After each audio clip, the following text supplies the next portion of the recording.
Hi, everyone, and welcome back to another series of the AYDA Awards webinar by Nippon Paint. On behalf of Nippon Paint and AYDA Awards, I would like to welcome all of you to join us today. So we have Mark Ong, the Vice President of Strategic Development at RSP Architects, Planners, and Engineers with us today. And we will be looking into what is Metaverse and how will it change the way we perceive design, the way we practice design for today and tomorrow.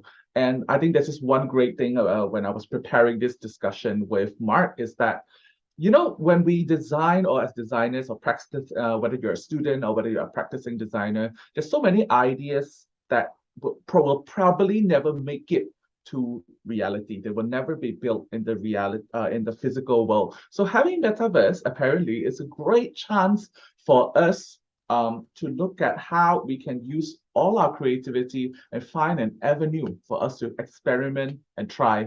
So let's dive into the world of metaverse with Mark. So Mark, I would like you to help us understand from a designer and architect perspective, or the personal perspective, because I know you've been working on the virtual assets and virtual world for a while now. So maybe in your own terms and observation, can you tell us more about what you think metaverse is to designers and how will it change the way we practice or we perceive design today and the future? Because I'm sure this thing is here to stay, and I'm sure it will revolutionize the way we look at spatial design. Yeah, I just want to hear from you on that. No, I think that's a great question, Brandon. So I think how it's going to impact designers will probably, be shaped at different periods of time. I would say that in the interim of today, it presents us with an opportunity that we didn't have, 5 years ago to design in a completely new landscape that we had before. So I would say that, at its first premise, the metaverse represents a new opportunity for us to design for new clients, new horizons, and new use cases. And in a way, it has also forced us as a community of designers to think bigger than just our expertise or trades, and given us new horizons of clients to think about.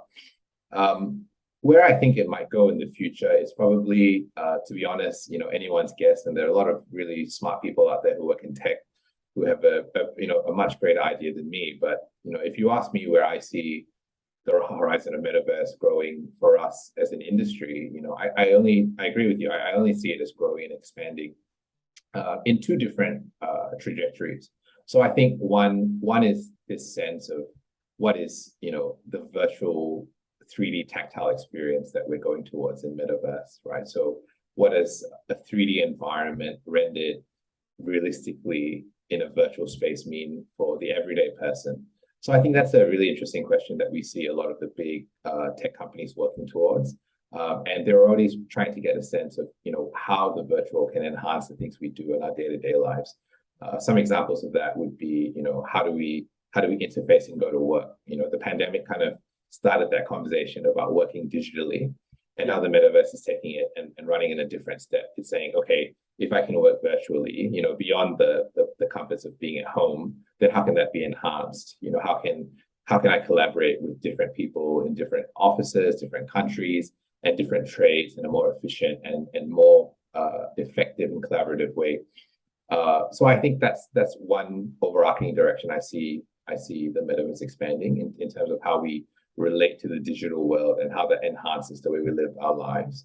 And I see another track being the inverse of that, how the virtual world will then, in a way, integrate with our day-to-day lives, right? So in that respect, I'm thinking more about augmented reality, thinking about how virtual systems can enhance the way we see and experience the world.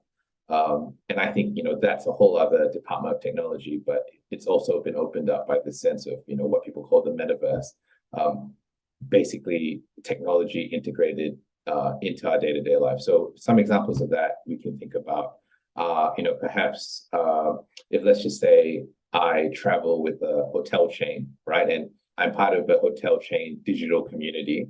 Mm-hmm. So there's some amazing ideas where, instead of once you leave the hotel, you might still be able to revisit your room in a metaverse space. You can customize it as you want. You can have a hotel concierge that's a virtual assistant. Yeah. You can have all these things that are customized, but then every time you visit this hotel chain in the real world, you have that virtual assistant there, to greet you, and he already knows who you are. He knows what you like, and that's already been integrated into the hotel, right? So let's just say, okay, when I arrive at my hotel, I like my toiletries to be aligned this way. I like to have this, I like to have that. And your virtual assistant essentially helps you create that tie-in between the virtual and physical world. Yep. So these are the two really exciting tracks I see happening. I think that growing the whole metaverse and online and offline experience have really put people in a way more close-knitted, I think. And I think, okay, my question, see, I don't really have a filter. So my question is, so with our growing dependency or big corporates growing dependency on being this seamless online and offline experience, and metaverse being one of that important bridge, right? So are we saying, or you can agree or disagree with me again, are we saying that if designers of today, if they don't learn about this, or if we don't start teaching this in university, for example, let's say they don't gain this skill in the next 5-10 years, does that mean the future of these designers is about they will be losing out from this market? Are we looking at something like that? Is there a risk there? Yeah, I think that's a fair question, and I don't even think it's that controversial, because in a way, I see the need to at least understand and be a part of this as something very relevant to how we can actually expand what our trade or profession can offer to the world, right? So I kind of put it on the inverse to say, okay, this is the global conversation. It's really up to us now. If we want to say, okay, no, if we take a step back, we only work in real buildings, well, then other people will come in to do something that we're actually trained to do as well. So I think that's a very practical point of view. Yeah. But on the more I guess philosophical or architectural point of view, to me, it's we are already trained as designers, as architects, as interior designers, to think about how space and humans interact. So we're sort of at the forefront of understanding how that relationship works and can be done in a very, I guess, good and healthy and fruitful manner.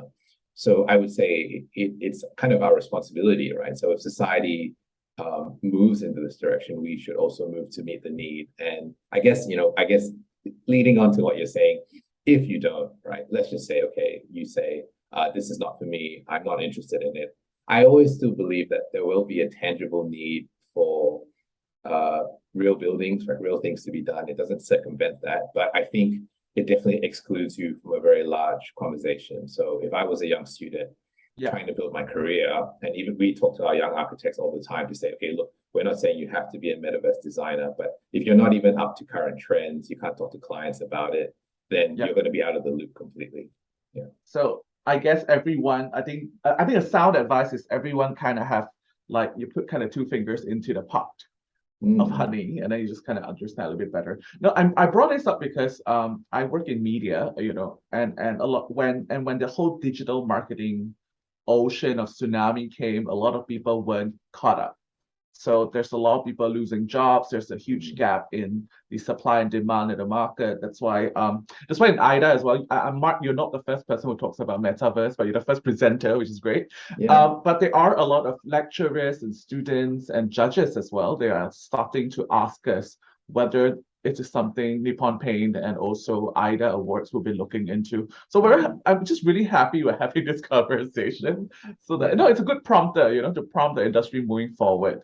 Yeah, so that's great. But do you see any risk though? Because when we talk about blockchain, not blockchain specifically, when we talk about NFT and we talk about metaverse, there's a general perception of it being very volatile, going up and down.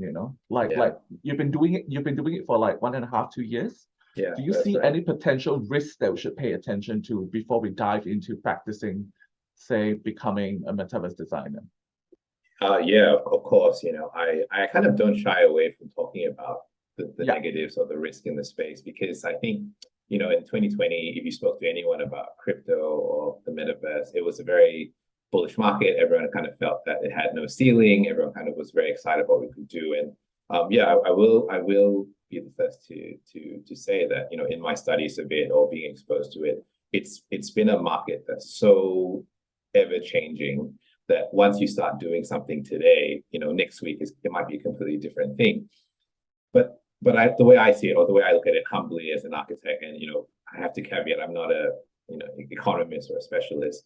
The way I look at it is it's very normal for the birth of any market, right? So if you look at the birth of the internet, that's what a lot of people said, that when the internet was this big thing, everyone was so excited, everyone went to create .com companies, and then after that bull run, a lot of companies fell off, and a lot of people lost a lot of money.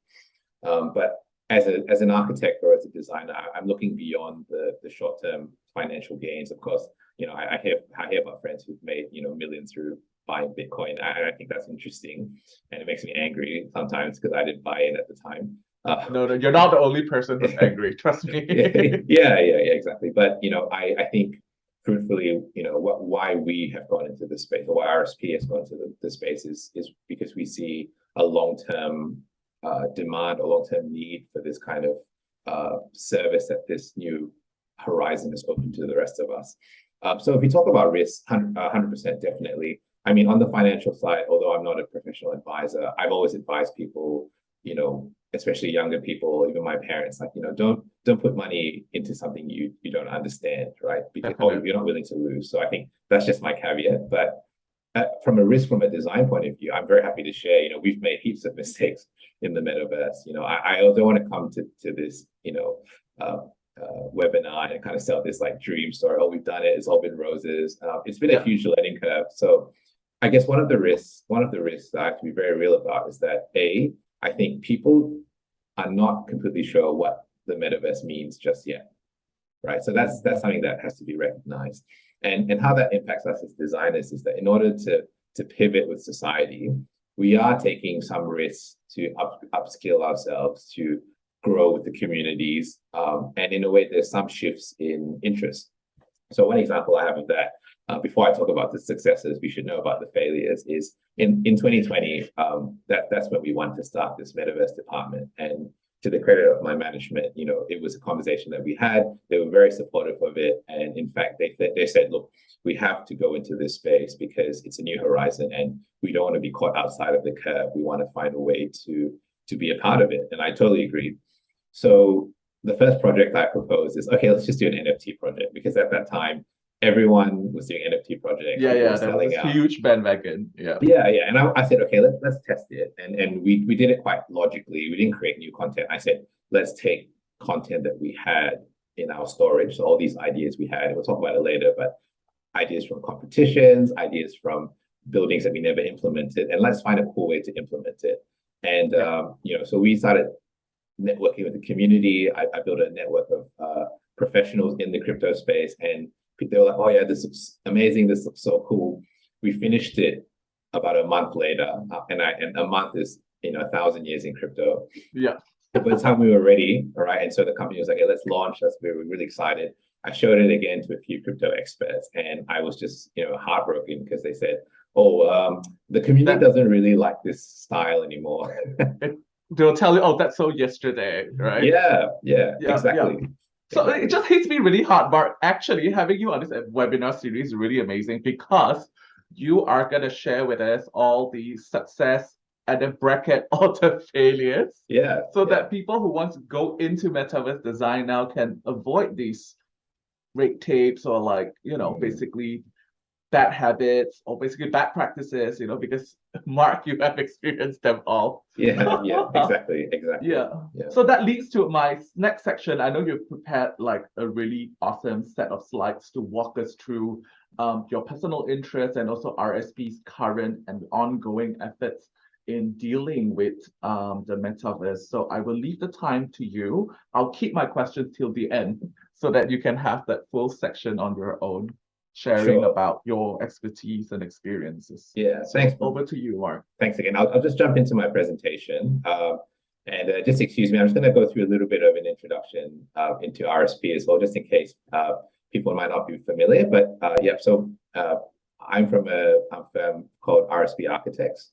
We're actually a very, very established firm that was started in Singapore, but now has grown to be a multinational presence. We've done heaps of projects overseas, very traditional projects from master plans, commercial offices, hotels, commercial, redevelopments. We've done essentially almost every typology out there in the market. We're actually quite a large firm with about over 1,000 staff overseas. And yeah, we've been practicing now for 65 years, which I think is a really interesting place to start, right? Because we represent a traditional company trying to move into a new technologically evolving space. And yeah, we are one of the largest firms in the world, so we're actually number 35. And we've got offices in China, so Beijing, Shanghai, Hangzhou. We've got offices in UAE, so Dubai, in Vietnam, Hanoi, Ho Chi Minh, and in India and Malaysia as well. So we cover quite a large, part of Asia, and having this global team actually has been a huge benefit to us because we are doing Metaverse design now, which is a global initiative. So a lot of the projects we do are actually across the globe, and I've really loved that. Usually we have challenges where people say, "Oh, the site's in Vietnam, I can't go and see it," but we had a site walk on a project, and everyone just loaded it into the Metaverse, and we looked at it together, and I kind of like that. And so I'm very proud of the fact that we are a global team because I feel in the Metaverse space that connects the world on a global scale. So working with a global team helps us better kind of engage and understand the different clients that are within it. Just a bit more about what we do. So we're actually a multidisciplinary team. So we cover architecture, master planning, interior, civil and structural engineering, mechanical, and we also do industrial building design. And why I think having a multidisciplinary team has also been a huge advantage to us is because now that we're moving into the Metaverse space, we're actually having to integrate more functions inside. So, we have game developers, we have 3D artists that are starting to join us, and I'm slowly building a team of Metaverse savvy people. And I feel that is, in a way, the crux of moving forward. We're no longer just about one discipline coming in just to do buildings, but we're about a system of people and creatives coming to create virtual experiences. These are just some of the, projects that we've done overseas that I've known. We've done Jewel at Changi Airport together with Moshe Safdie, and we've done a few other large campuses. And here are just some buildings that you'd recognize from Singapore. We completed Funan. We're working on Resorts World, and recently Capita Spring, which is open in the CBD. And I think one of the key things that also has been really interesting for us is master planning. So we as a firm have done a lot of master planning initiatives from small towns all the way to large, precincts in China and Vietnam. And why this is relevant in the Metaverse space for us is that we're seeing this unlimited scope of virtual land where a lot of individuals are coming to place in things. And we see that master planning actually is a huge principle that's not really present there yet. So there's a huge opportunity for us. And we've been speaking to a lot of Metaverse content creators, and we're trying to educate them to say, look, okay, although the virtual world is unlimited, but if 1 million people come and do whatever they want, it's going to be a huge mess. Right. And so having a huge mess is sort of an interesting thing for some projects, but having orders of master planning integrated with game design technology is a new horizon that we're exploring now. And sitting in a room with a game developer and sitting in a room with a master planner is sometimes a hilarious conversation, because one person's talking about population, one's talking about civic infrastructure, and the other's like, what's the fun things people can do in the city? So I feel that even outside the Metaverse, it's forcing us to open up these conversations and meet new trades and have different mentalities. So, I imagine this could even reverse into the real world where we think, okay, how can I design a city not just to make sure it has all that civic infrastructure we need, but how can we design a city that's fun, that has a interesting user experience? I don't feel these horizons are fully tapped into yet, and I'm seeing this bleeding in at a very, very young infancy stage. But of course, today I'm really here to talk about RSP Meta and our initiatives that we've done in the Metaverse space. So this is an initiative that we're actually launching this month, this year. So Nippon, actually, you guys have almost the exclusive scoop on this for our media publication. Yeah, we're going to start releasing some content to just share a little bit what we're doing, but to just give a little bit of background of how this all started. I alluded to it a bit before, but we started this initiative in 2020, actually, at the start of the pandemic. So I'm not sure if it was the pandemic or the virus going on that forced us to sit down and talk about it. But to my leadership's credit, we actually started this conversation from a very practical point of view, not even a technological one, right? So we started with this very simple phrase that every designer has thought to themselves every now and again. And we just thought, wow, we literally spend thousands and thousands of hours creating thousands and thousands of iterations of buildings for only one to be chosen to be built, right? So that was a problem statement we had. It's not actually very business efficient if you think about it, and it's a part of our industry that we're trying to manage at different points of view. We're trying to be a little bit more succinct with our proposals. We're trying to educate developers on the ideation, but the reality is it's still a problem, right? I've got literally hundreds of thousands of buildings just sitting in my cloud server waiting to be used, or if not, just collecting dust. So that was the first question we asked ourselves. So we were like, okay, with the rise of NFTs, digital assets have value, right? So that means these buildings I have, these models I have, whether they're SketchUp files, Rhino files, Grasshopper files, 3D Max files, they've got value. Let's find a way to monetize, to be honest, A, make money from, and B, find a place for these guys to live, right? So from that conversation, we kind of sprung up and we had a very dynamic conversation. I mentioned before, we tried to launch a few NFTs that had failures and some levels of education for us. But eventually we landed on the idea to say, look, okay, we're already in the space. We know the people inside it. And at the time in 2020, there was so much buzz going on about virtual land. So let's dive into it and let's really try and be a metaverse creator, right? So not just a designer of one or two buildings in the metaverse, but let's have an aspiration to create worlds, to create systems, to create cities within the metaverse. And that's when the conversation really got very, very exciting. And I think before I go into what we've done, I think here's a good part to answer some questions that people might have about the metaverse, right? So this is what I view personally as Web3 development. So for people who aren't interested in the industry, you hear a lot of people throw around the word Web3, and it sounds very complicated. And it essentially what they're alluding to is Web3 is an evolution from Web 2, which is the web that we all live in now, right? So Web 2 represents the ease of access to the internet, the ease of access to companies, storefronts, to buying and shopping for items, and just how easy it is for us to do that from our phones. That is the representation of Web 2. But to me, in my own terms, colloquially, I like to think about it or explain it this way. It's just that next level of engagement with technology that's going to propel us into the future. So, for example, in our parents' day, our parents love, or my parents love to say, oh, before my time, before radio, before technology, we used to just play with toys on the road. That was our entertainment. And, that was their level of engagement, right? So to them, reality was all about in person. And we often look back on those days fondly because we in a way, social media and technology has changed a lot of the positives, but also has added some, negatives together with the positives.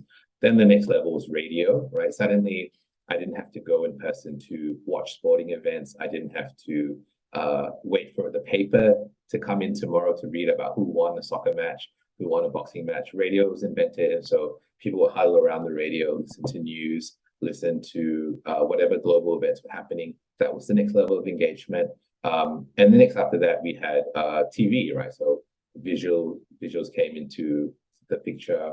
The computer came in, people were able to work, people were able to organize themselves a lot better. Work was suddenly very, very integrated into one system. And then finally, of course, the iPhone and the internet, which we have today. And it's the bane and, to be honest, the benefit of all our lives.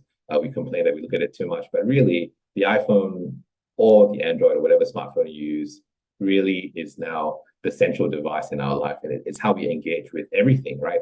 You use Correct. It to call your parents, you use it to do your work, you use it to shop, you use it to look at social media, you use it to have apps. I've got like 10,000 apps. I've got an app for exercise, I've got an app for shopping, I've got, all the brands. I'm on the other way. I'm trying to minimize the number of apps that I have.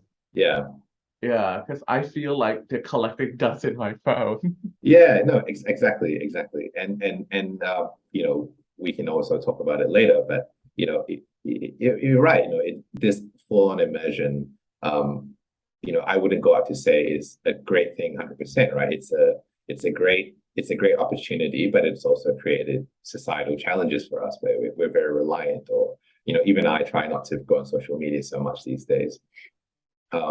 But what I see Metaverse as next, or growing from that, is something that has no neutral good or bad force, but it's going to be that next level of engagement. So Web3 to me is, what is the internet, and what is this global accessible network like in a three-dimensional environment and a three-dimensional experience, right? So meaning that instead of me shopping on a Nike storefront on my phone, Web3 experiences would be, without having to leave my house or without having to actually go to the store, I can actually enter the store and feel like I'm shopping in person without really being there. And then the next level after that is, not only am I shopping in person there, but like my experiences in the shopping are more enhanced than what it would be in the store, right? Meaning that, perhaps like when I enter the store, maybe I could be wearing the clothes, but the environment around me wouldn't just be a change room, right? It'd be the kind of places I would want to go, or it could be futuristic environments, so I could dress myself against, new environments that are generated around me. I could be in virtual experiences where I meet the fashion designer, where I meet people who are interested in the same fashion as me. So it's about that next level of immersion, and I think that's where the possibilities are endless. Yeah. I like how you just punch me in the gut so close to my heart with two things. Okay. One, you spoke about gamers working with people, game developers. I grew up with games. I love games so much that I think when we were younger, our parents would tell us, don't play so much games, yada, yada, yada. And now you'd be like, yeah, you should play more games, guys. That's the future. Because I think one thing great about gaming, because I've argued with a lot of people on this as well. Yeah. A lot of people, especially in some parts of the world where English is not the first language, we actually learn excellent grammar from games. Right. And from there, like you mentioned, like for example, if you grew up with Final Fantasy, you can see how they build worlds and how they build experiences. And I think all these things should be really applicable in the world of design, whether it's a physical space or whether it's a metaverse virtual space. And yeah, I think that's really cool that a leader icon like you spoke it out. More people. No, but I think more people should.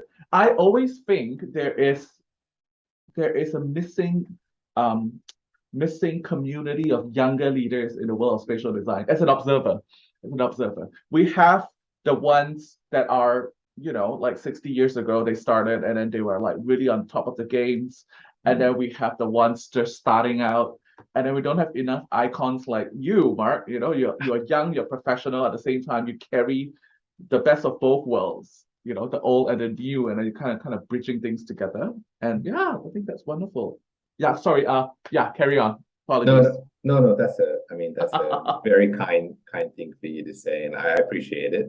I just to build on that story, and we can edit it out, it's too long, but I literally, so I'm into games as well, and I would find myself agreeing with you that I think that we as professionals can actually learn a lot from experiential design, and I think the world is waking up a lot to it. Either through UX, but I would agree with you. Gamers have a certain edge in this new era because we already understand, virtual environments. We already understand bringing out our existing life and being immersed in something else. And just a funny story about that, it's the same. It used to be this push and pull I used to have with my wife because I need to spend time with her, which of course I really appreciate. But at the same time, I want to play games with my friends. I want to go out there and explore it. And I've definitely seen a reduction in complaints about the gaming, especially in the last 3 years, because I think even she's been a convert. She's like, I can kind of understand how this is relevant to the day and age. So yeah, I think it's either going to be the next thing, or you and I just, going to get better excuses to play more games, I guess, in the short It's, term. I mean, if it's for greater good, I don't think it's an excuse. That's what I say. Yeah, Yeah, I'm just gonna yeah. stick to what we believe, man, Mark. Okay, anyway, over to you. What are NFTs, and help us debunk this mythical unicorn that a lot of people actually don't understand. Sure, sure. I think, this the word NFTs, depending on when I said it, when people watch this video, and how it's viewed 10 years later, it's become a little bit of a maybe taboo or dirty word, mainly because of, I think, the amount of burns people have had through being involved in the community. People have also made a lot of financial gains through speculation in terms of digital assets. But I think, at the very heart of it, when I look at NFTs, and my views on it have been shaped, by people who work in the tech space, NFTs are actually, a representation of a technology, right? So NFT is essentially a non-fungible token. I think quite a lot of people will understand what that means, but a non-fungible token essentially represents a unique set of data, or a line of code that is specifically connected to a file. So the file type can be a JPEG, a PNG, it can be a 3D model, it can be a song on an MP3, it can be a video. But essentially all it does is create a digital passport or identity for that. And essentially using blockchain. So blockchain essentially means it's a framework of technology that links all the transactions together. So for example, I have associated with my blockchain, Mark owns this picture of an apple. When I sell that or I give that to you, the blockchain remembers that, and it says, okay, from this date to this date, this user owned the apple picture, but then on this date and that date, they sold the apple picture to this user for this amount of money. So that's essentially what an NFT really is in a way, it is a representation of ownership that is virtually and digitally recognized by a large community. Usually I don't know if my description of the NFT is accurate, but I usually tell people it's like your digital fingerprint that's unique to yourself, to that thing. Yeah. And it happens to comes with a ledger who bought it and who sold it. That's it. Yeah. That's right. Yeah, I think that's a great explanation. And it's also another way to explain it is, why banks have been so challenged by this system is that essentially how banks, when I put $1,000 in my bank, I'm trusting that the bank, as an institution and as an entity, records that somewhere, so that when I go there another day and say, hi, can I draw my $1,000 back? I can do that at a later date. That's all NFT is. And that's why people have used this term very freely, decentralization, because it's no longer centralized data storage, but it's decentralized, it's stored on the whole blockchain, which everyone can see it and access at any time. So I think that's what it is at its purest form.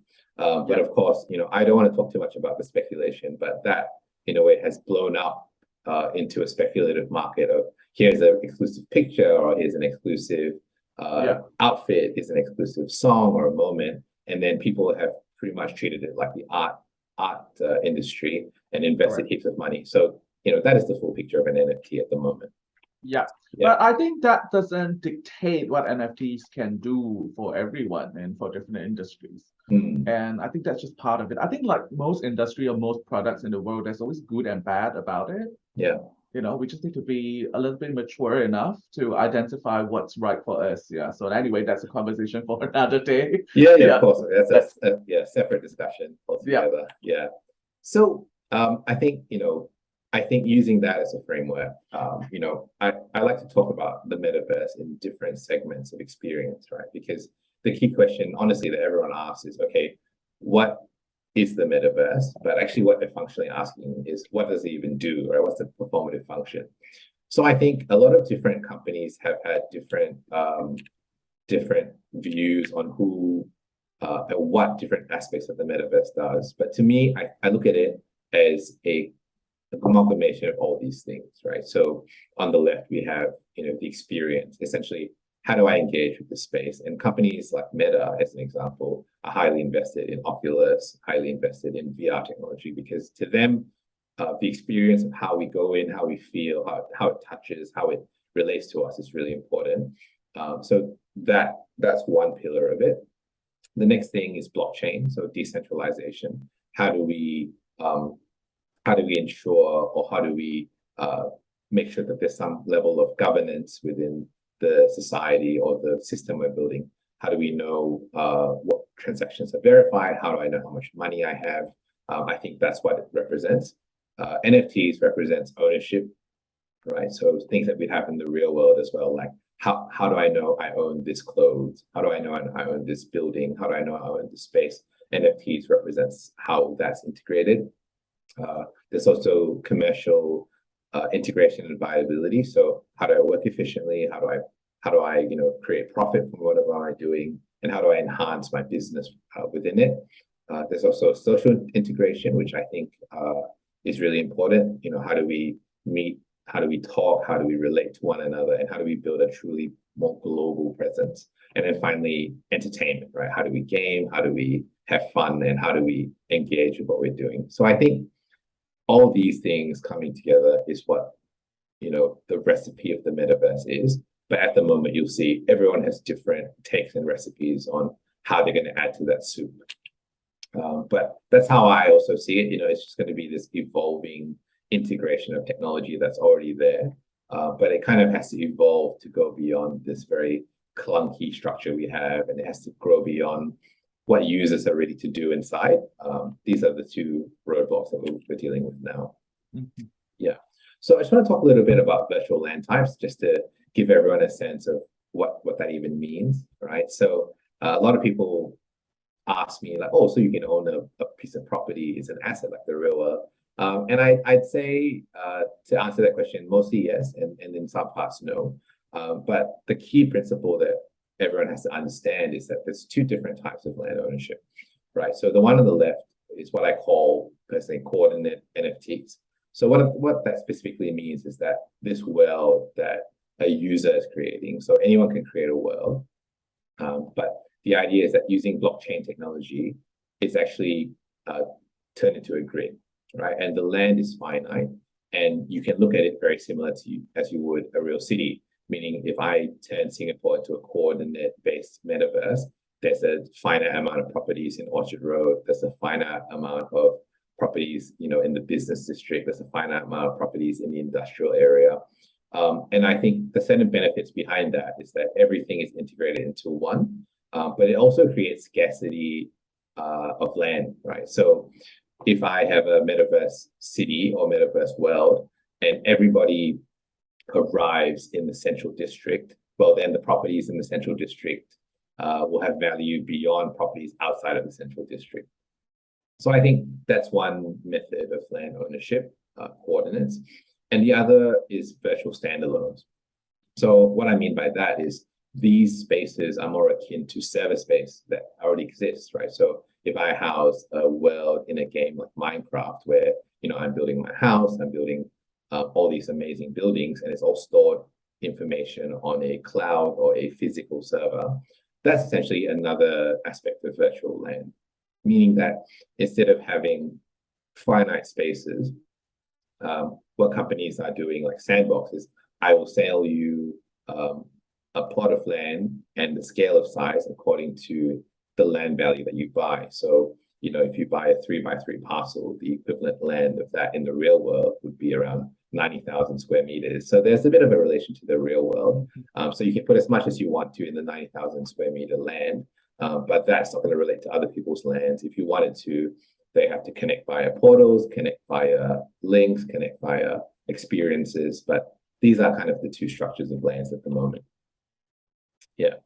And then moving on from that, just to talk a little bit about other companies that are inside it, Meta, Microsoft, Amazon are sort of the big boys. Sorry about the typos. I think it might have been deleted in the intro. I just spotted it for like 1 second. It's okay. We can live with it. Yeah. So, I guess the top three big companies are sort of, to be honest, we've also reached out to them, and they're very supportive of what we're doing. But they're very close behind. I think they're such big entities that they're going to do everything themselves integrated, and they're sort of in a war with one another to be the predominant metaverse space. But to me, they're still in development, right? So they're going to be the metaverse spaces of tomorrow, but the bottom ones represent the metaverse spaces of today, right? So spaces that are already existing, they're already thriving and already kind of implemented. And I just want to talk a little bit about what they're doing and how they're angling themselves, because people should understand what the big companies are doing.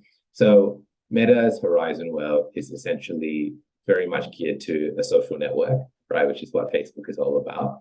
But on top of that, they're really focusing in on commercial integration and their marketplace, meaning that they're trying to make this whole Facebook marketplace become more immersive, become really more like a true marketplace where I can display all the things I want to sell and then sell them in a more interesting and dynamic way. And so on top of that, they're working on things like concerts, things like virtual assemblies, virtual experiences, or conglomerations to really kind of draw people into their world. And then companies like Microsoft are taking a very different and professional approach to things. And Microsoft's the leader in it, but I think there are other companies looking to do this, but they're very focused on having digital twins of the whole world that we live in. So meaning that, you know, if I'm a company, I have maybe 10 factories, 3 of them are in Asia, 3 of them might be in another part of the world. You know, it gives me that integration where I can actually visit all my factories in one day. I can see from one interface how the machinery is performing. I can see how many workers are in the factory. I can address emergencies that happen, repairs that need to be done. I can even track the carbon that my whole operation is emitting. And I can kind of have live integers or data that sends all this feedback to me. And I can essentially, using, you know, my own intelligence, but also AI, adjust my company's trajectory to meet my goal. So it becomes a little bit like Big Brother. Everything is very, very closely watched. And, you know, if you look at the roadmap on the bottom left, you know, we're all interfacing with it, a version of it at the moment, which is Teams, right? So Teams is the very base thing. Most of us just use it as a virtual calling app, but essentially what they're trying to do is integrate their systems closer and closer to how the businesses operate, that from the social aspects of it when we talk about it, all the way down to the practical aspects, all of this can be integrated into one central cloud. So that's Microsoft's bet. And of course, in the interim, I would say there are a lot of really actually interesting and fun things that have happened in the metaverse space. And that's why I think there's a lot of opportunities here for designers today, because while we're waiting for this bigger wave to hit us, many companies have already bought land and they've moved into it. And a lot of them are using them as experiential spaces to engage their communities. I think that's a really important thing, right? So it's a live space where they can actually meet and greet the people who care about the different initiatives or brands that are existing. You'll see, you know, Amazon created an experience inside there where everyone could come in and be a part of an unboxing. Fashion Week was a huge thing where they kind of built a centralized fashion district in Decentraland. So you'll see all these bigger companies hitting a larger wave, and the smaller one, or not even smaller, or the other companies who want to go into it already shifting their experiences there. And of course, you know, I definitely acknowledge a lot of the different architecture firms that have also moved into the space that are also doing it very big in their own way. So Zahadi has built Liberland, which is standalone space in Metaverse. BIG is also built in Decentraland together with us. But you can see a lot of architecture firms also slowly starting to explore this horizon. And closer to home, you know, DBS just recently announced its digital experience in Sandbox, right? So they're looking to create a better world, which is a new way to interface with their clients and to do things beyond banking. And I can't speak too much about it. Some of it are still part of ongoing discussions, but you know, we're really excited to see all these brands slowly move into the metaverse space, and we're definitely there to grow with them. Now, I think just to jump quickly into it as well, what we've done in Decentraland is something that I'm quite excited to share about. So this is one of our first projects that we've done in the metaverse space. We built this together with a company called Octava, and essentially what it is an NFT gallery that they wanted to implement in Decentraland. And what they were doing it as was a test bed for virtual experiences so that we could potentially explore different use cases for the metaverse. And we're very thankful to them as clients. They were super supportive. They were very, very believing what we could implement. And I think we're both very, very happy with the result. So here's just a little snippet of it, just to show. I hope you can see the gist coming through. Yeah, it is coming through. Yeah, so essentially, on the Is left, that your avatar? I'm just curious. yeah, it is. Yeah, I tried to make it look as much like me as I could. Oh, it does look a little like you, yeah, with Yeah. shades, yeah. Yeah, of course. Yeah, so on the left, I guess it's a very practical sense of what it actually looks like implemented in Decentraland as well. So I can share the link with your team. You're more than welcome to jump in and visit it as well. Sure. But essentially, just to talk a little bit about the design, it's something that we did as a global team between Singapore and our Dubai offices. And essentially, we want to do something that was really crazy, right? So something that defied gravity, something that was floating, something that totally, went against all the architectural principles that we practice and know, and create something that was iconic as well. So just a little bit about the design. So the top part is actually the floating gallery, and the bottom part is something we call the social grounds, which is like a bermed up platform where a lot of people can kind of like first meet and greet and sort of hang out before they kind of look up and then decide how they want to traverse through the space. So it has a little bit of a platforming experience to it, and some other features. This is it from another view. One of the key aspects or key things that we're really proud of is that we were like, okay, if we're going to do it in the metaverse, we're going to do it better than anyone we've seen, right? So a lot of the buildings we've seen were very static. So we were like, okay, let's do a breathing and moving facade. So the building skin itself actually shifts and moves. So we thought that was a really interesting opportunity. And on top of that, we were like, okay, let's make it a slightly more gamified and platformed experience. So we're really trying to integrate some game thinking towards our building rather than it just being like a very pretty shell. So this is what it looks like from the inside. The gallery is actually lined up along this figure 8. So we come in, look at galleries, look at paintings, and the really cool thing that we kind of wanted to design in as well was, okay, how do we create this experience of FOMO or this experience of wanting to explore the building? So when you first enter the building, you actually look down from above and you'll see the secret gallery. And we're pushing the owner to put all his rarest, best NFTs below, those that are worth, literally, in the 20s, 50s, $100,000s of dollars below. So then the idea is that, I actually can't access that from this point. So that kind of forces you to look around the building to explore and find a way to enter the gallery below. So here's, I just prepared a little snippet of what it looks like when you enter Decentraland, just so that people who have never seen it know what it looks like. So essentially, you jump into the space.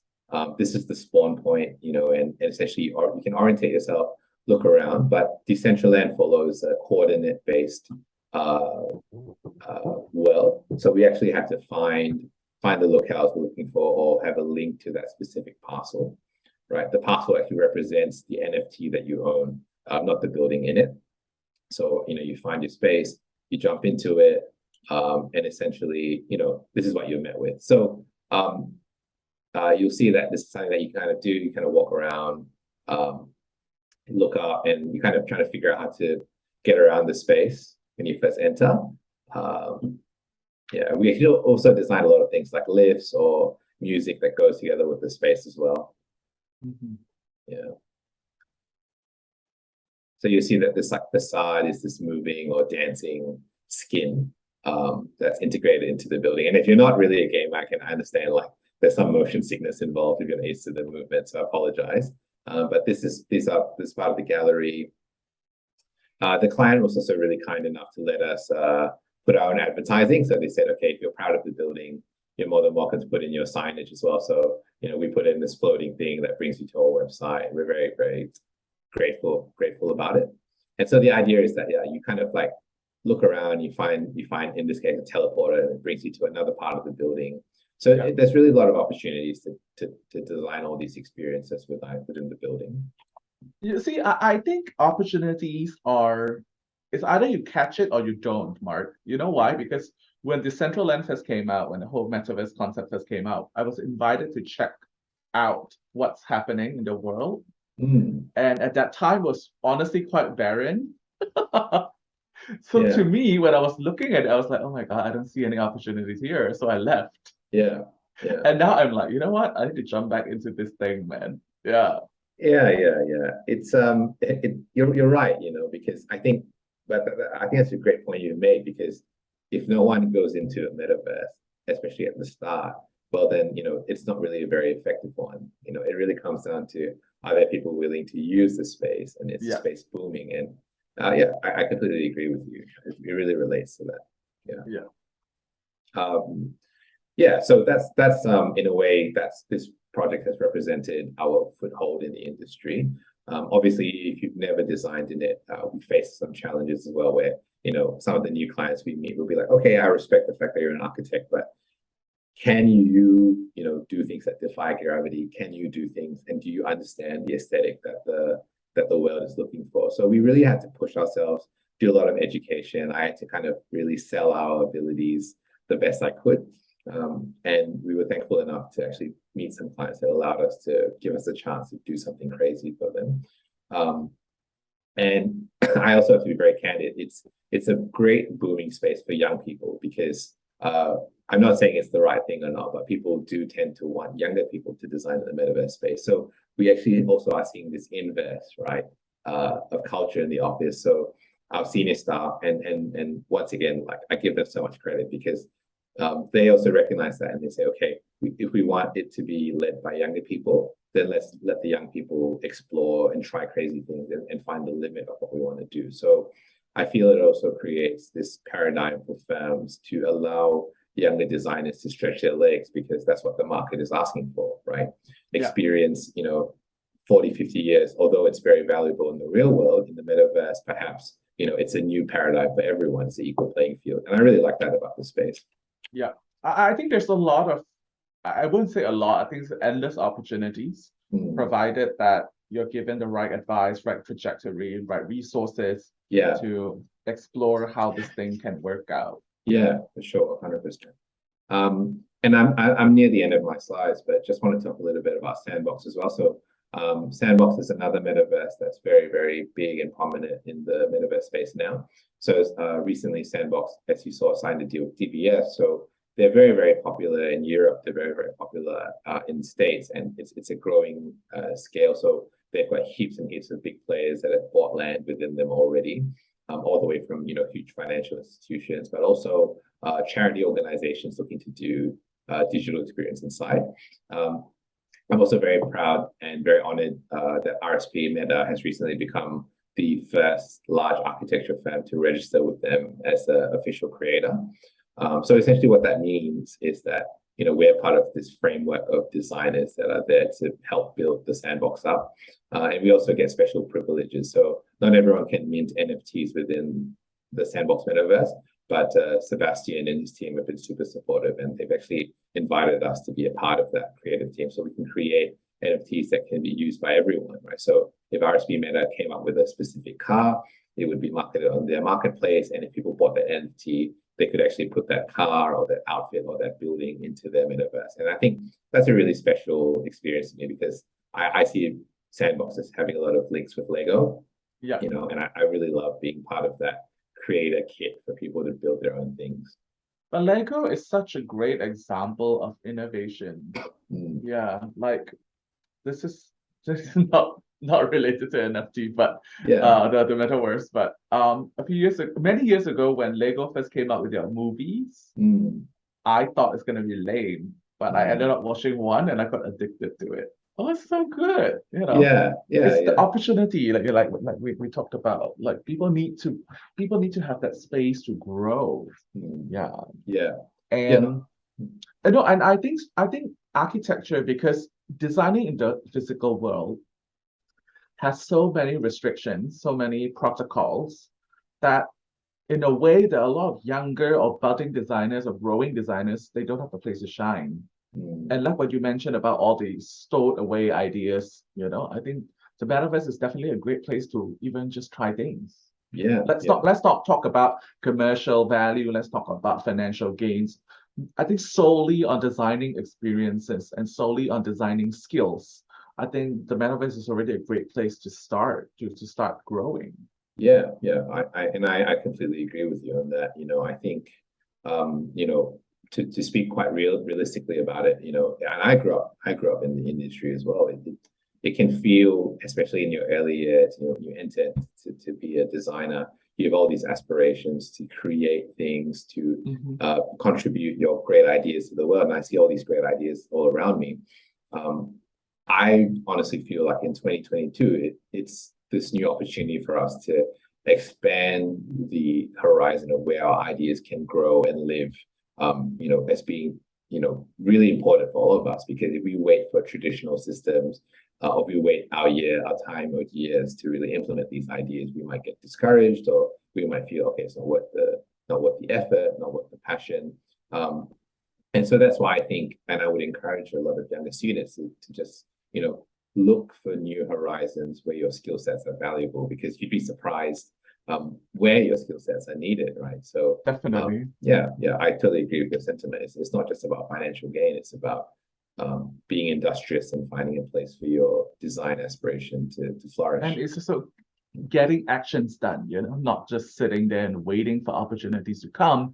Instead, you can try to explore metaverse and find your own opportunities. Yeah, I think this would be definitely something. So actually, so before I go into that, Mark, I have to thank you for summarizing all the do's and don'ts and give us a growth trajectory of where the metaverse is going to go for designers and things you can explore, and actually have even more questions leaving this webinar rather than answers. So I would definitely want to visit the topic again with you in another year or two, just to see where you're heading next in terms of, developing in metaverse. And it kept me thinking whether AYDA Awards can pilot down the road, so our finalists, instead of designing on 2D, they can design in 3D, where our judges can, judge in the metaverse. You never know. Yeah. Yeah, I would love that. I think that would be Right? amazing.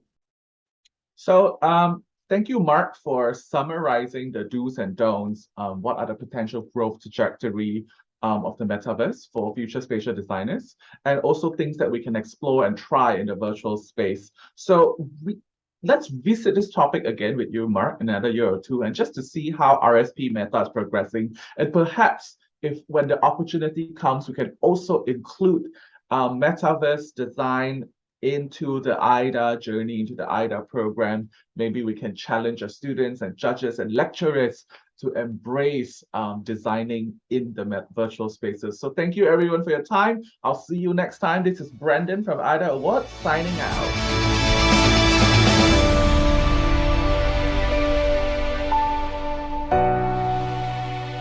So again, I'll point back to the word that has been given to me. I'll say it's empathy. I thought architecture is just about buildings and design, but AYDA taught me that architecture is more than that. Any level you're in, like beginners or professionals, like what you've known will never be enough. Lúc em thi thì em sẽ cống hiến hết mình, và khi mà lúc em đã thi xong rồi thì em cũng sẽ có một vài lời nhắn nhủ đến các bạn chuẩn bị tham gia cuộc thi này, là thì các bạn cứ tự tin mạnh mẽ lên và cứ chú tâm nghiên cứu vào bài của mình. I learned to work with professional interior design and learn how to improve my skill more. The most important thing for me is believe yourself. Believe in what you love to do in designing. Creating something and designing something is actually just for people. I meet so much people in here with different background. We came from a long way, and I think that it just broadened my path through design perspective. So this was a wonderful exchange of ideas for me as a designer, and I think I grew from that.